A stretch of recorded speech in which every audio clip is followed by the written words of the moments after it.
Boa noite. Então, estamos aqui. Deixa eu ver se está gravando, né? Uhum. Boa noite a todos. Estamos aqui iniciando, né, mais um livro, Treinando a Emoção para Ser Feliz, do Augusto Cury. E vai ser um prazer essa leitura. Vai ser muito bom e espero que todos possam tirar muito proveito. Bora começar. Bruno pode começar lendo. Vou ler aqui. Tá. Começa no prefácio. Boa noite, maravilhosa.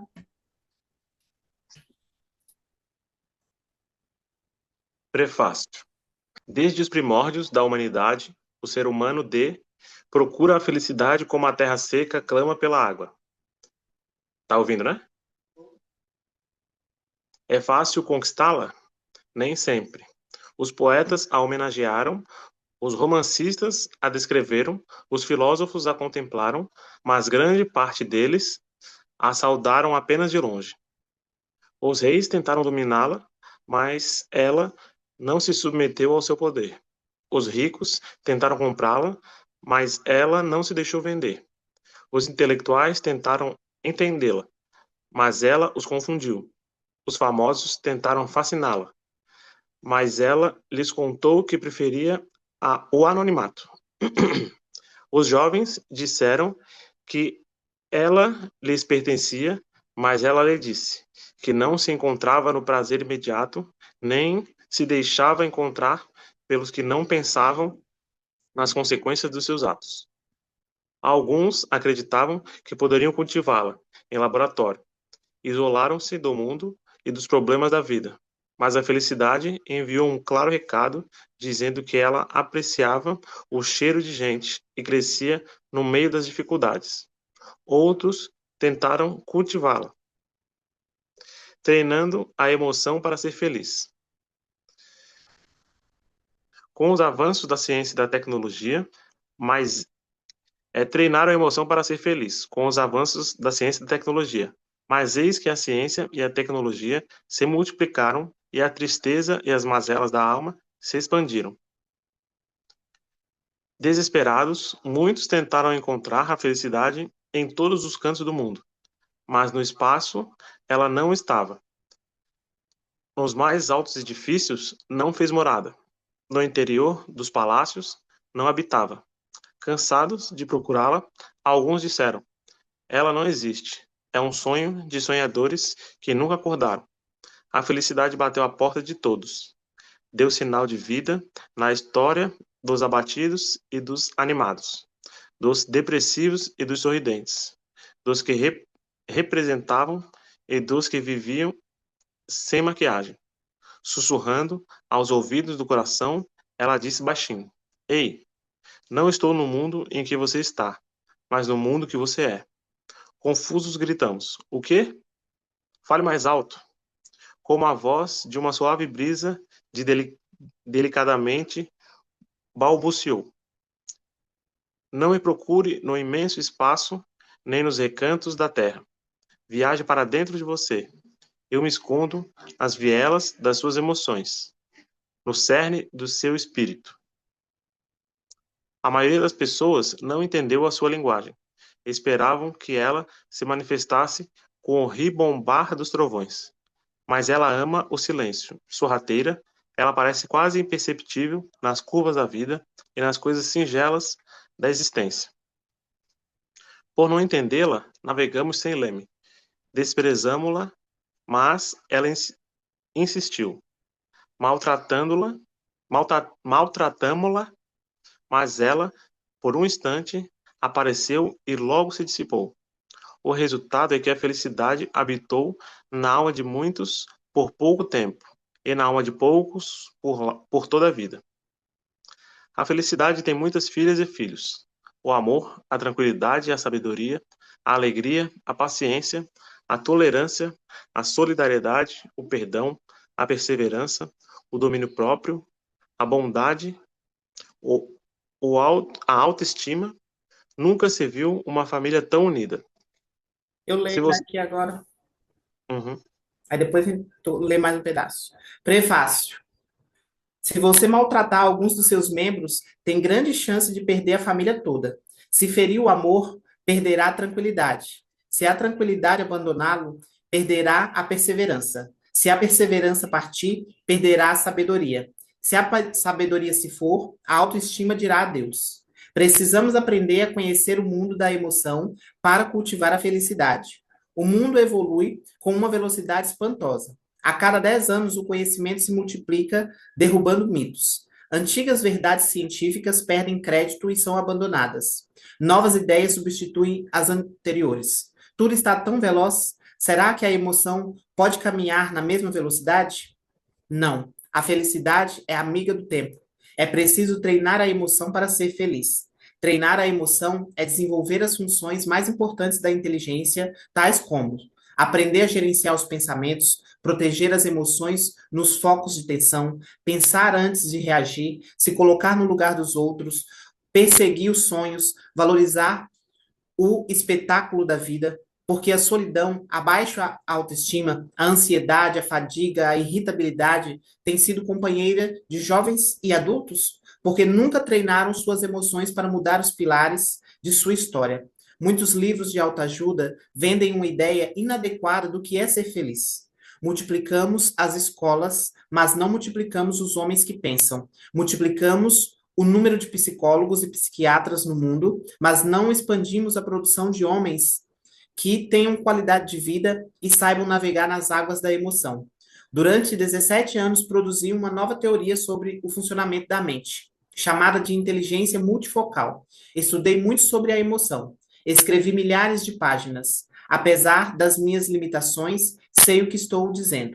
Não há treinamento à emoção para ser feliz. Fórmulas mágicas para ser feliz. O caminho é um treinamento da emoção. Não é possível apagar nossas histórias, só é possível reescrevê-las. Na segunda parte desse livro, discorrerei sobre o mais excelente mestre da emoção que já pisou nessa terra e sobre as lições mais importantes do treinamento emocional que ele nos deixou. Faremos uma viagem interessante que certamente mudará para sempre nossa maneira de ver a vida e reagir aos obstáculos que nela surgem. Quem se diploma na vida já está derrotado. Se você acha que é um pequeno aluno saturado de erros e dificuldades, você tem esperança. Saiba que não há gigantes no território da emoção. Todos somos eternos aprendizes. Você pode e deve encontrar o caminho da felicidade, as veredas da tranquilidade, o prazer do diálogo, a coragem para superar suas crises e a lucidez para resgatar o encanto pela vida. Contarei diversas histórias para mostrar que você tem uma força incrível. Você venceu a maior corrida de todos os tempos. Foi o mais corajoso da Terra. E, por incrível que pareça, viveu o maior romance da história. Duvida? Espere e verá. Augusto Jorge Cury. Já estou amando, né? Só na primeira parte aqui. E é muito sobre o que a gente já conversa, né? Que a felicidade, na verdade, está mais conectada com a nossa emoção, né? Com o sentir, do que com todo o resto que a gente pensa. Tem gente que pensa que comprar coisas vai deixar feliz, tem gente que pensa que viajar, fazer coisas, né, externas, isso vai trazer felicidade. Quantas pessoas que a gente conhece que tem tudo, que faz tudo que a gente olha e diria, né? Essa pessoa deveria ser a pessoa mais feliz do mundo. E aí, tu vai conversar com a pessoa, vai entender, e é uma pessoa que tem as suas tristezas, né? Carrega os seus lutos que não foram vistos, não foram tratados. Então, a emoção, na verdade, é o que faz a gente ter a verdadeira felicidade. Quer ler? Posso ler, posso ler. Pode ler. Então. Você venceu o maior concurso da história, a história da grande corrida pela vida. Um dia você foi qualificado para entrar na maior corrida de todos os tempos. Eram milhões de concorrentes. Pense nesse minuto. Quase todos tinham o mesmo potencial para vencer e só um venceria. Você era mais um deles. Analise quais seriam as suas chances. 0,0, 0, 0, alguma coisa. Suas chances eram quase inexistentes. Você nunca foi tão próximo do zero. Você tinha tudo para ser um derrotado. Nunca o fracasso bateu tão perto das suas portas. Porém, não se podia perder essa corrida. Caso contrário, perderia o maior prêmio da história, a vida. Nesse caso, outra pessoa estaria sentada em sua cadeira lendo este livro. Outro ser estaria ocupando seu lugar no palco da existência.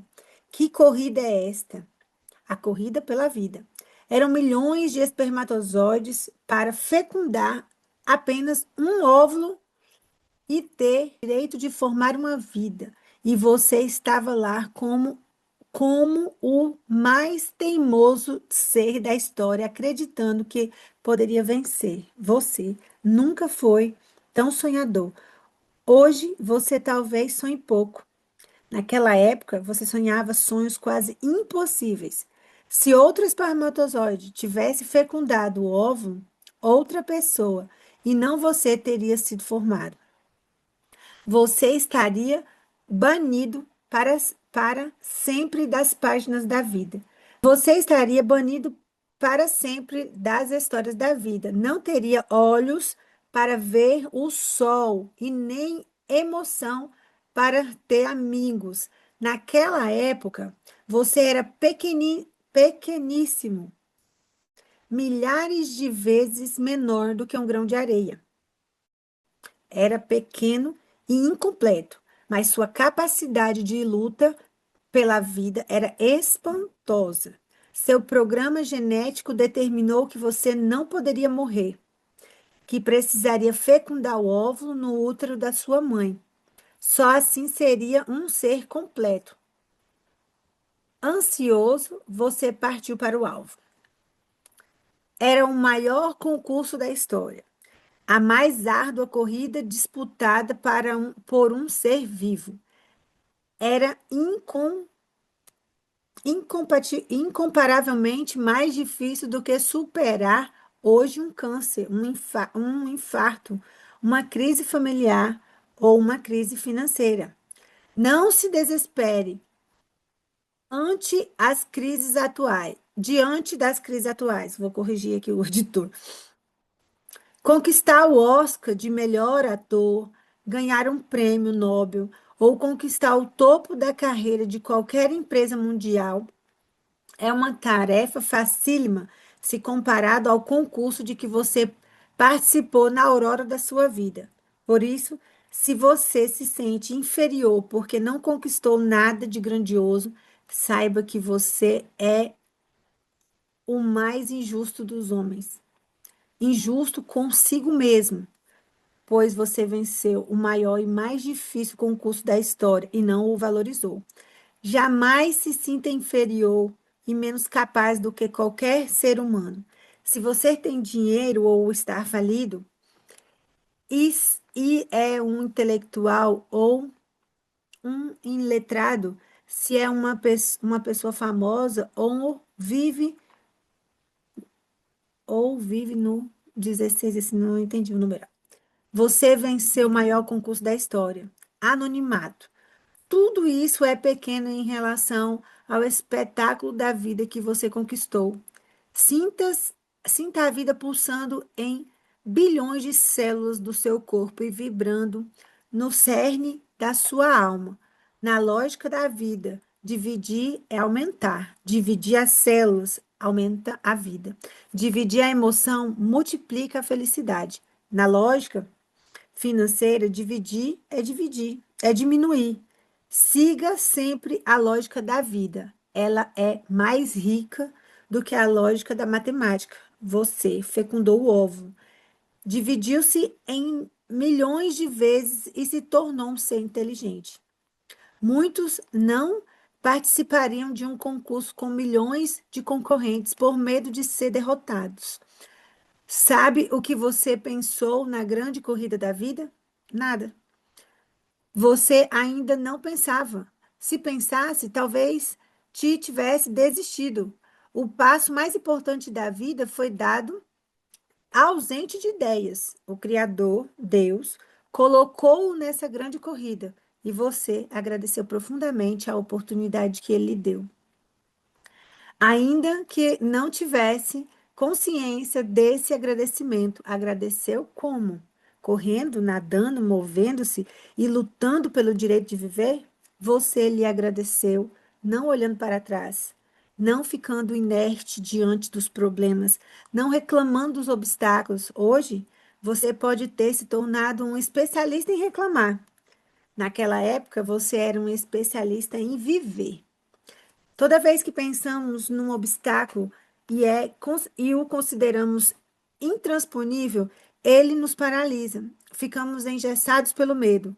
Pensar com lucidez é necessário, mas excessivamente nas dificuldades que atravessamos trava a inteligência e rouba a esperança.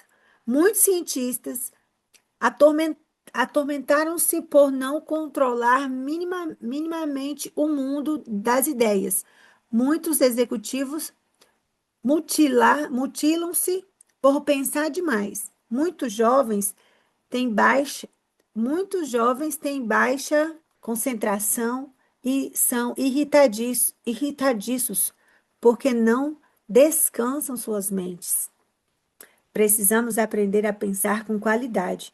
Os que agem sem pensar tumultuam o ambiente.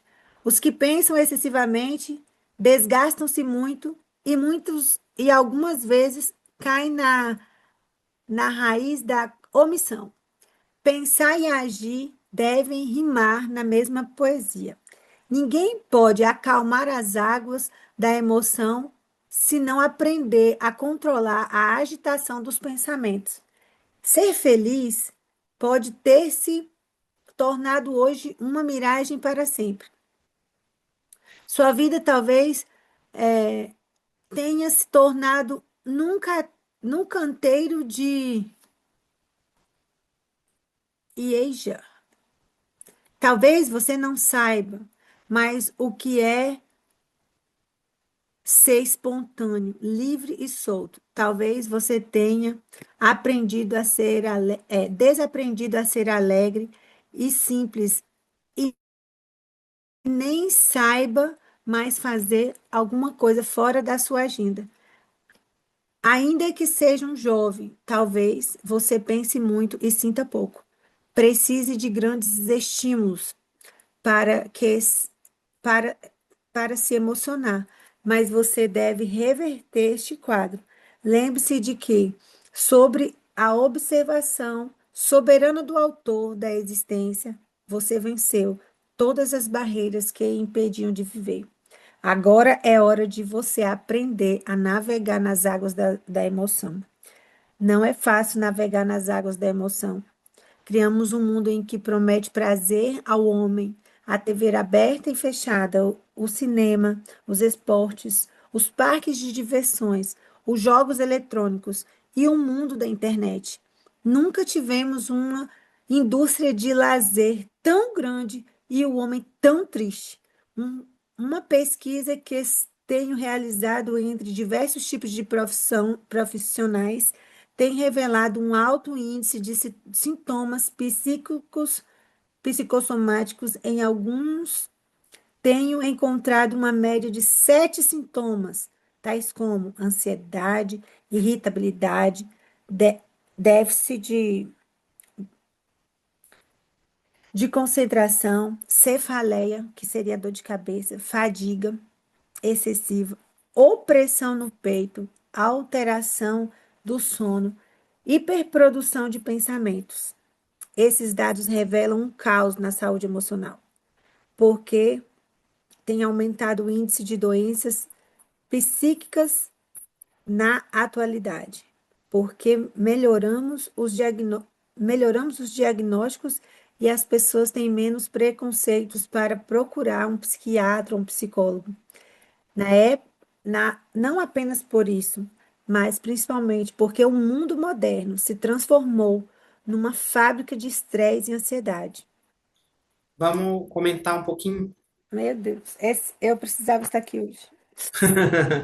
Essa leitura aqui, ela traz para a gente uma reflexão do que a gente, né, principalmente a gente que trabalha com terapia, atendendo tantas pessoas, mas também olhando, né, as redes sociais, a gente começa a observar, até falei, comentei esses dias, que como eu tenho aparecido para mim coisas de tragédia de pessoas que estão cometendo atos, né, contra a própria vida, que a gente depois coloca no YouTube, então não pode nem falar. a palavra. E eu falo, gente, como as pessoas, essa semana apareceu um relato, uma história de um psicólogo que se jogou de um prédio. E porque Tá ele copiando o terminou. livro. Hã? Tá copiando o livro Vencedor de Sonho. Ele um relacionamento de 6 meses que terminou, e aí eu fico pensando, né?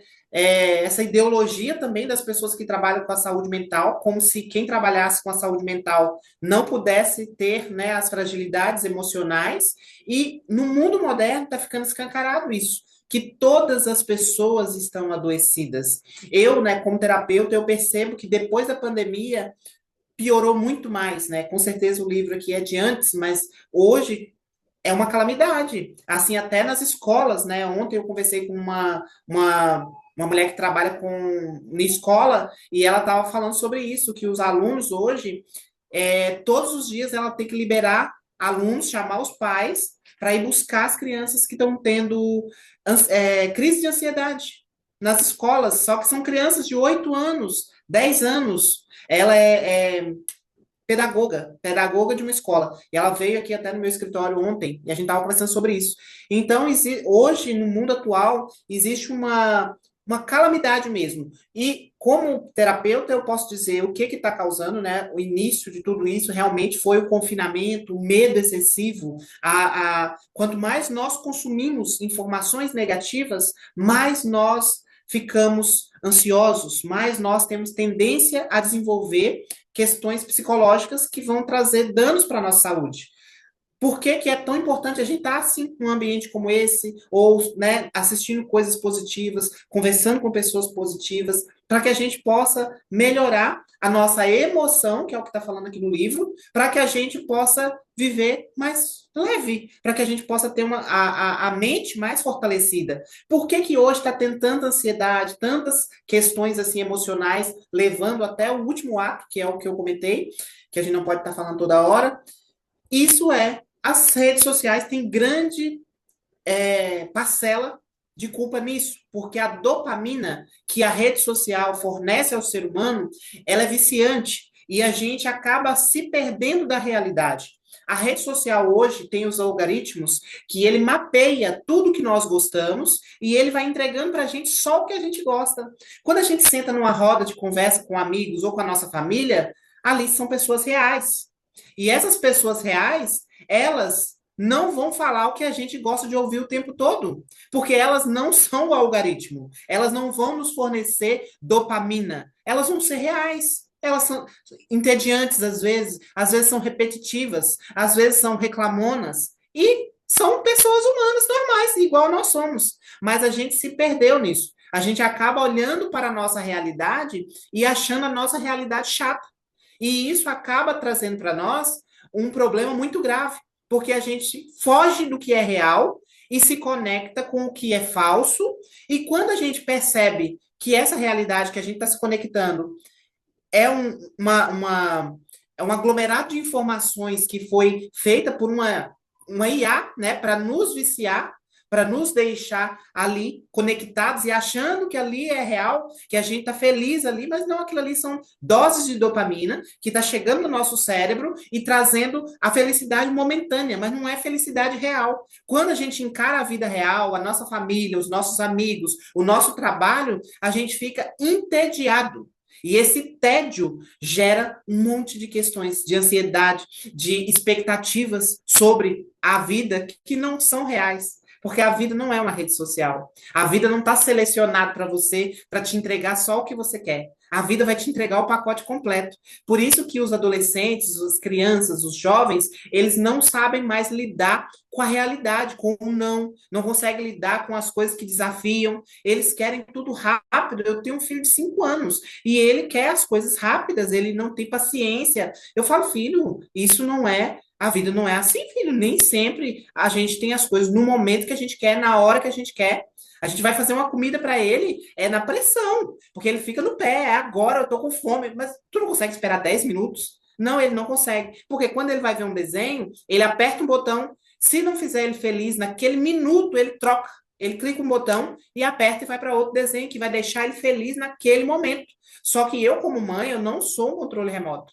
E aí ele se decepciona comigo, porque eu não consigo, ó, mãe, tô com fome, e eu me transformar na comida na frente dele. Eu tô falando isso de uma criança de 5 anos, mas imagina como tá o mundo com as pessoas adultas que estão muito mais viciadas, porque uma criança de 5 anos, principalmente meu filho, ele não tem acesso à rede social, ele não tem acesso a celular, ele vê o desenho com horário, tudo certo, ele não está ali o dia inteiro, ele tem creche, ele tem escola. E imagina os adultos que são deliberados, que ficam o dia inteiro mexendo com o celular na mão. Olha como que a mente da pessoa fica, a expectativa que ela cria. Só que a vida, ela está acontecendo e nós estamos perdendo a vida real. A gente está perdendo o que realmente importa, que é a conexão verdadeira com as outras pessoas.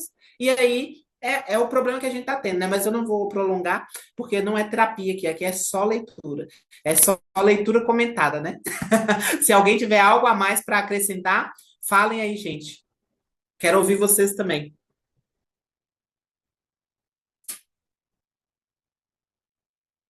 Na verdade, assim, quando esse autor nos coloca como já vencedores, que já vencemos uma grande vitória, que é ter nascido, nos traz uma lucidez e uma consciência de que o que que eu estou fazendo inerte diante dos meus problemas, sendo que eu já venci, de fato, é como se desse uma chacoalhada na pessoa. O trecho que eu li está totalmente voltado para o que eu estava vivendo, uma dor de cabeça enorme, os sintomas do estresse e da ansiedade, porque eu não estava reconhecendo o meu próprio potencial que eu já venci. E o mais engraçado, que ele fala ali num trecho, né, que quando você venceu a maior batalha da sua vida, você não raciocinava, você Nem não pensava. pensava. Olha como Eu nós somos vencedores. A nossa célula é vencedora, nós somos vencedores. Mas o que que é isso? Até no PNL explica, né? Que eles falam assim, ó, se a gente não pensasse, a gente teria o nosso, naquela tabela emocional, nós estaríamos bem.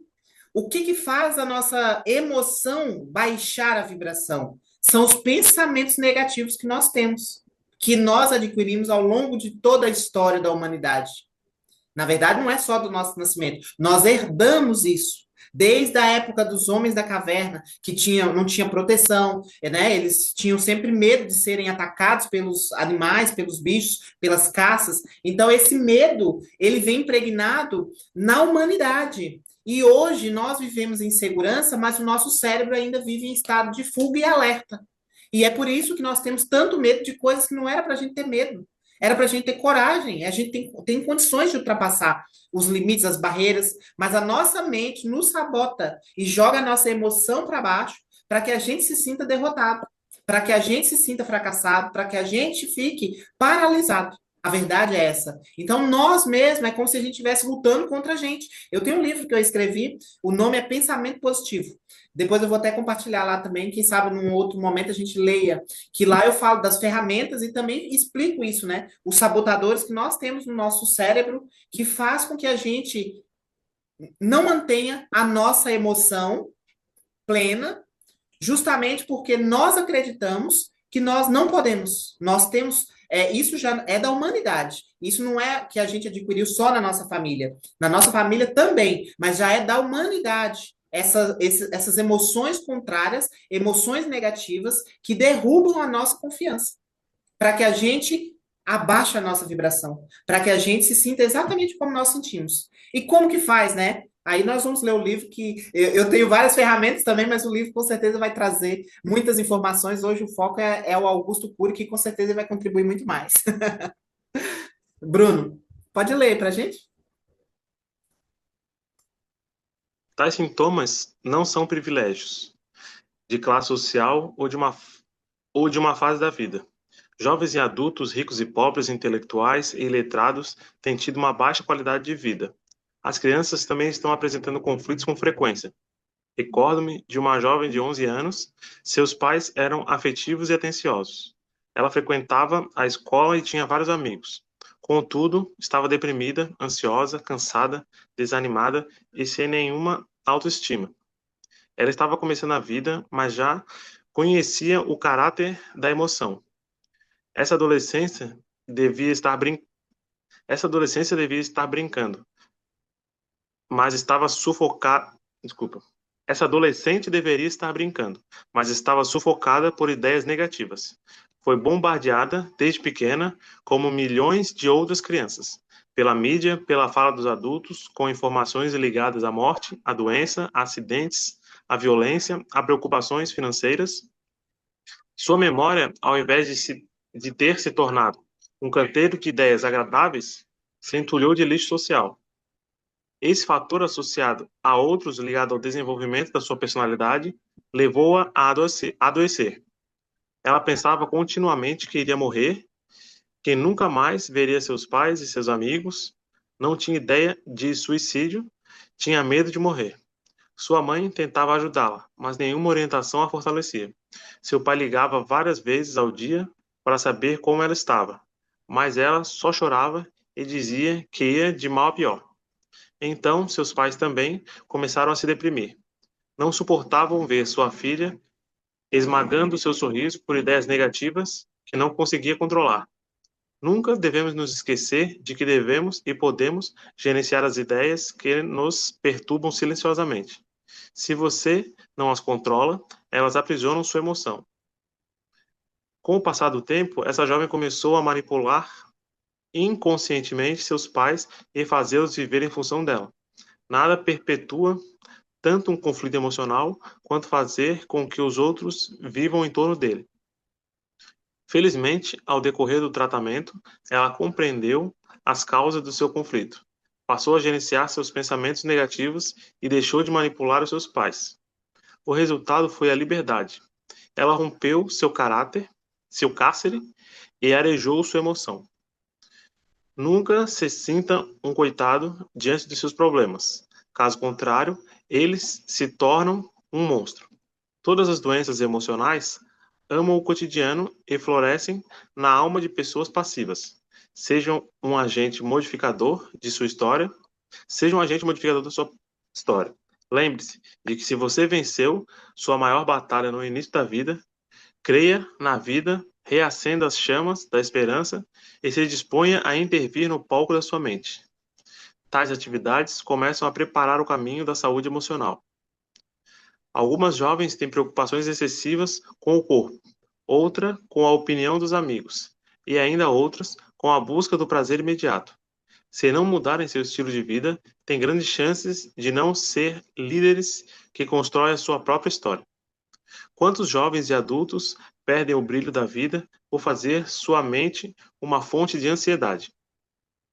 Não foram treinados para falar de si mesmos. Suas emoções e pensamentos represados, ficam represados. Não é saudável viver represado dentro de si mesmo.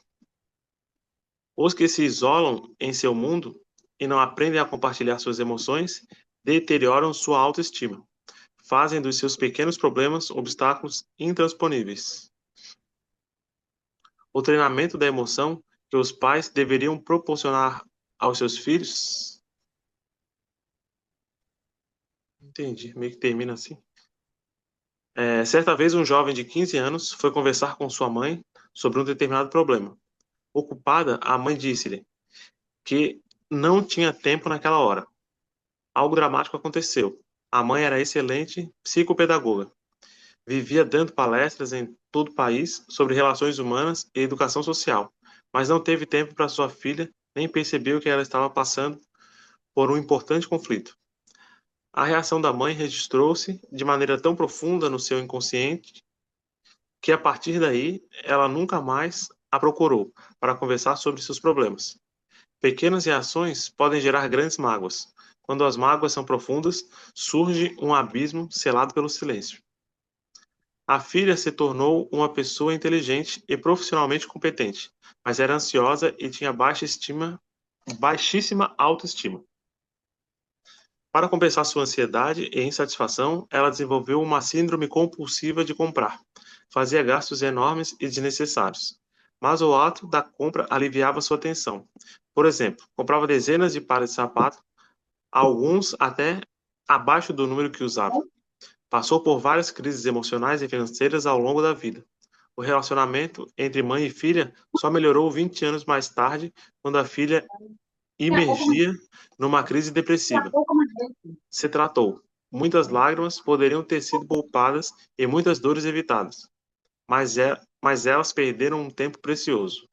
Poderiam ter sido amigas, mas infelizmente dividiram o mesmo espaço físico e não suas histórias. Mas não há noite que não possa trazer um belo dia. Elas se reencontraram, embora nunca estivessem separadas. Será que você também não precisava reencontrar alguém que esteja tão próximo e ao mesmo tempo tão distante de você?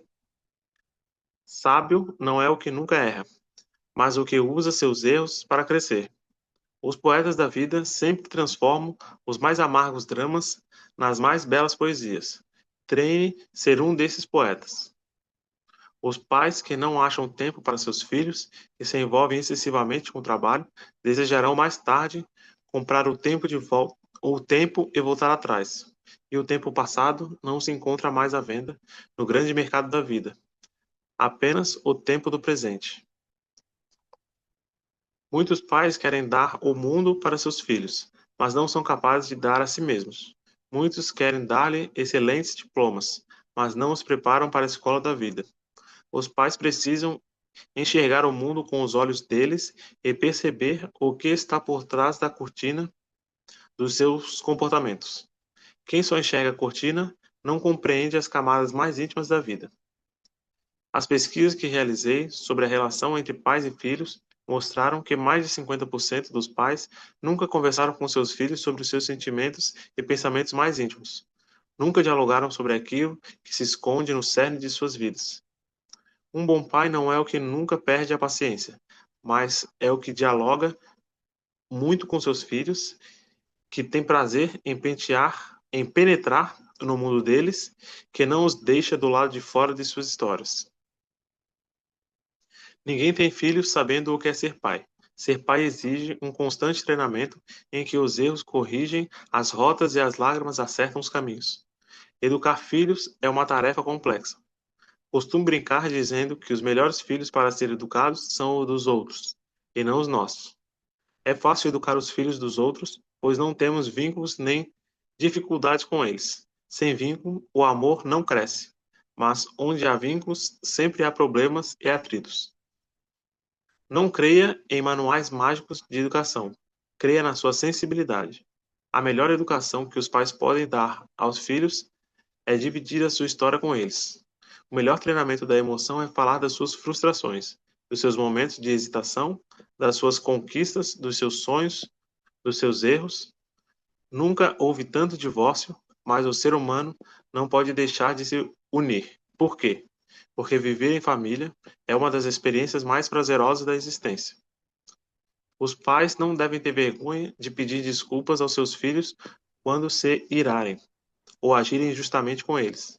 Eu peço desculpas às minhas filhas quando falho, porque não me escondo atrás do meu conhecimento e da minha autoridade, porque, porque desejo torná-las a se humanizar, a aprender a não ter medo de errar e falar dos seus sentimentos e a transformar suas derrotas em experiências de vida. O melhor presente para eles é dar seu tempo e sua presença. Elogie-os muito mais do que os critique. Nunca critique ninguém sem antes elogiá-lo. Os elogios animam a alma e precisamos aprender a linguagem das emoções. Quem almeja ver dias felizes precisa aprender a chorar. Quem deseja ser sábio precisa reconhecer a sua debilidade.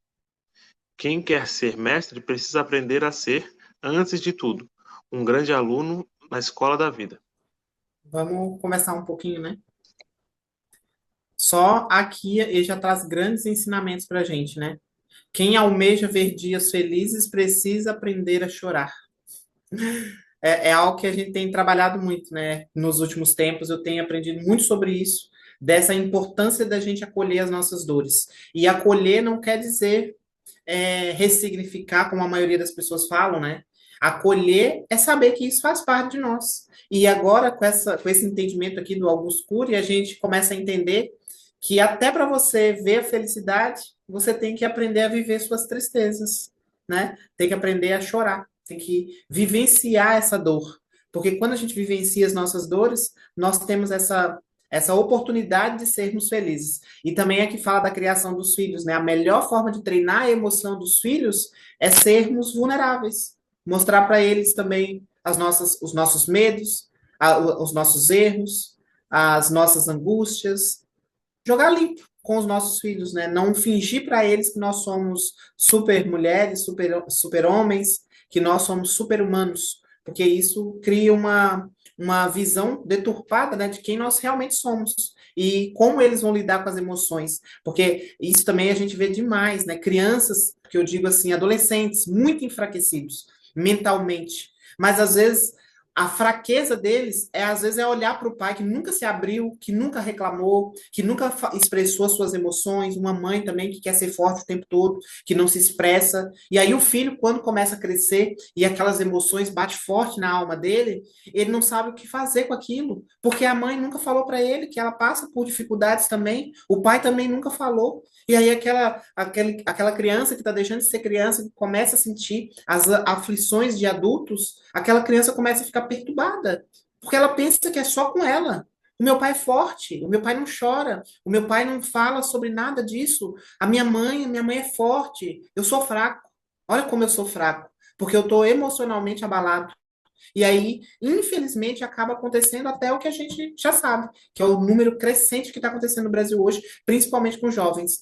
É, a falta de clareza de como lidar com as emoções. Os pais não lidam com as emoções e também não se apresentam com as suas fragilidades para os filhos, e os filhos não conseguem entender o que está acontecendo com eles, porque não tem, dentro de casa, uma comunicação que faça eles compreender que a vida traz dores, que nós também ficamos tristes, que muitas vezes nós também não sabemos o que fazer com a situação que se apresenta, que às vezes a gente vai ter que ter calma, que às vezes a gente vai ter que pedir ajuda, que às vezes a gente vai ter que fazer terapia, né? E deixar isso claro, para que quando a criança também, ou o adolescente, perceba que essas emoções estão apertando demais o coraçãozinho deles, eles também possam pedir ajuda para a gente, que somos os pais, né? Que eles possam pedir ajuda, olha, eu não estou aguentando. Porque quantas crianças que estão hoje, né, fazendo o mal contra a própria vida, por não saber lidar com as próprias emoções. Olha a importância aqui desse diálogo, né? E vocês também podem acrescentar o que vocês entenderam e querem acrescentar aí pra gente. Na verdade, eu, assim, foi um presente esse livro. Muita grandeza, porque é, quem é mãe, quem é pai, que se coloca nessa situação. A leitura, eu sou uma pessoa que eu pego aqui e eu trago para mim, né? Falo assim, quanto aprendizado. É, a mulher, ela era muito expert em ajudar todo mundo, tava lá, mas aquele que Deus deu ela para ela como presente, uma herança, ela não conseguiu cuidar. E o quanto que sofreram, né? Então, assim, você tem me acompanhado. E aí, eu, como mãe, me colocando ali no lugar daquela mulher, o quanto que depois não ainda vem desculpa a palavra, mas a merda da culpa, né? Porque quando depois o filho já está lá doente, precisa ser tratado. E nós, como pais, é, às vezes nos sentimos incapazes Só que ela não era incapaz, ela era preparada para lidar com aquela situação. Mas é porque voltado para trabalhar, trabalhar, trabalhar para dar ao filho. Às vezes o filho quer atenção, né? Foi tudo ali o que ela fez, foi uma coisa que a minha filha fala para mim. E às vezes não, né? Sempre. O filho quer mais atenção do que coisas. É a gente que confunde tudo. Essa passagem essa experiência dessa mulher me fez lembrar uma vez que a minha filha falou assim: ninguém tem culpa que você quer trabalhar, trabalhar, trabalhar. Queria só minha mãe. Então, assim, um negócio que a gente às vezes pensa que, igual essa mulher, viajava. Eu me vi muito nela, porque eu já fui muito fora de casa, assim, de trabalhar, trabalhar. E de fato, não é tudo, não é. E saber lidar também com as emoções dos filhos, às vezes a gente não está preparado, mas o que me chamou a atenção foi do preparo dela, né? E isso me chamou a atenção. Aqui tá chovendo muito, vocês escutam os relâmpagos aí. Aqui também a Mas internet tá ruim porque também tá com tempo de chuva. Pode falar, Bruno. Perfeito, gostei. Eu queria contribuir só que na questão ali das críticas que a gente faz aos nossos filhos, né? E tem momentos que a gente é tomado pela rotina do dia e às vezes a gente só quer botar uma frustração para fora, algum momento que tu tá ali com coisas na cabeça e não consegue dar aquela atenção. Eu tento me policiar nisso, mas às vezes também me pego fazendo isso. E às vezes, como o nosso filho tem 5 anos, eu tenho um. O filho de 5 anos ele vem com muitas questões e toma um pouco do nosso dia as questões que ele vem, e são questões de coisa de criança, coisa simples. E daí eu tento pelo menos colocar para ele uma presença de, por mais que eu não me entregue totalmente ao assunto, eu só o balanço a cabeça, eu falo, filho, é isso mesmo, sabe? É óbvio que eu não faço só isso, né? Mas às vezes quando tem uma demanda muito grande, a gente acaba meio que automatizando, mas pelo menos o automatizar já é melhor do que a falta de presença. Porque só de ele sentir que tu tá olhando no olho dele e respondendo, para ele, ó, meu pai tá aqui, pelo menos. Nesse momento ele tá aqui. E tem momentos que às vezes a gente não consegue, ó, filho, agora não dá. Ou agora não dá. E nesse momento ele, ó, meu pai não tá presente nesse momento. Que a Então eu demanda tento dar mais presença do que ausência. a E tu, demanda dele é sempre importante, né? A demanda isso. do filho. Por mais que seja, ó, meu brinquedo quebrou, a pilha acabou. Para ele é o que mais importa naquele momento. E se ele fala com o pai e o pai vira as costas, o pai finge que não escuta, aquilo ali já vai criando um bloqueio na criança. O meu pai nunca está disponível, o meu pai não pode, o meu pai está trabalhando, o meu pai não pode nunca E era, responder. era Por mais que importante para tenha mim. só naquilo, né? Mas a criança não sabe diferenciar. Ó, isso aqui é brincadeira, então meu pai não pode. Agora é uma coisa mais grave. Ela não sabe diferenciar. Quando for uma coisa mais grave, ela não vai procurar o pai e a mãe mais, porque nunca estão disponíveis para ouvir, né? Porque agora, se tu olha no olho, mesmo, olha, agora eu não posso, vamos conversar daqui a pouquinho, dá uma atenção, olha no olho da criança, né, do filho, e vai levando. Nós vamos errar também, que é tudo natural, mas a gente vai tentando melhorar cada vez mais, né? Principalmente com esses estudos que a gente vai fazendo. Tudo isso é para a gente evoluir como ser humano, para nós e para os nossos filhos, para nossa família também. E já deu o nosso horário. É rapidinho, passa muito rápido. E dá para ler um livro no mês, é muito bom mesmo. Mesmo sendo rapidinho assim, a gente consegue. E aprender muito, tá? Muito obrigado por vocês estarem aqui hoje. E quinta-feira que vem estaremos de novo. Eu não sei se é feriado quinta-feira que vem, mas se não for feriado, não é, né? Ah, porque a minha amiga falou que vai viajar esse mês. Eu falei assim, será que tem feriado já semana que vem? Tá assim, né? Porque, meu Deus, que aninho cheio de feriado. Mas muito bom estar com vocês e a gente vai se falando lá no grupo. Amanhã eu coloco a gravação lá. E muito obrigada. Boa noite. Boa noite.